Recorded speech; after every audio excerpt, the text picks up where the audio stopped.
On a calm summer's night, two girls and I strolled back from Macy's after picking through the aisles for snacks to take back to one of their houses. We ended up taking the longer path back to our house.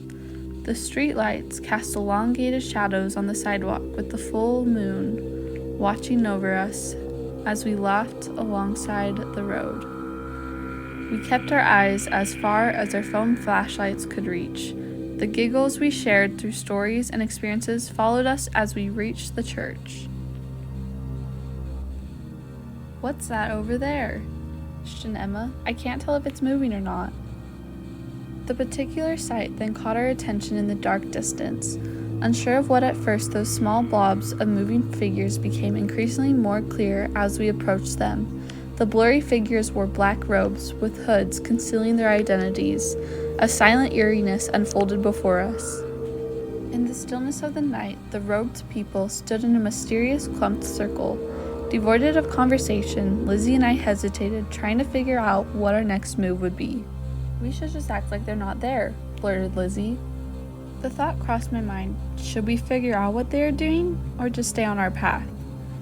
Then the thought was quickly shoved away with fear, and we agreed with Lizzie. Crossing the street seemed like the only option as a nonchalant attempt to go unnoticed. Halfway across the street, the adrenaline thickened when one of them quickly turned, breaking the silence with a piercing yell. The panic set in, and as soon as one of them took a step towards us, the only instinct left in my friends was to run. My feet, as though sinking into quicksand, remained where they were. With eyes remaining on the points of all the robes, a hand grabbed me, freeing me from the sand, and we started to run. The rhythmic echoes of our footsteps blended in with the ominous peace of the night.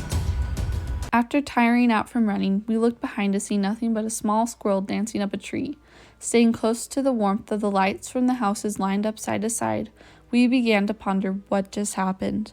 Laughter filled the air out of stress and adrenaline that filled our bodies.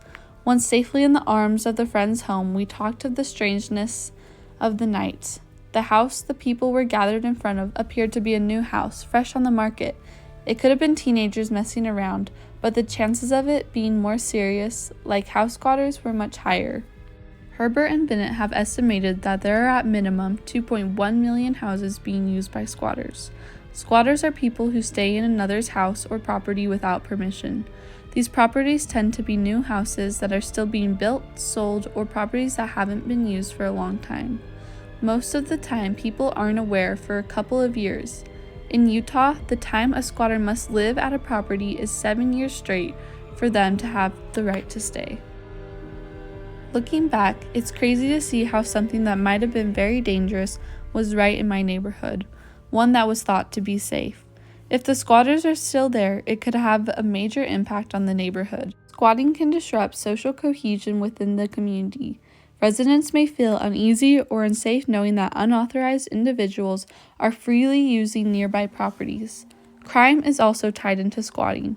Vacant properties occupied by squatters may become locations for drug use, vandalism, theft, or other criminal behavior, leading to safety concerns for residents.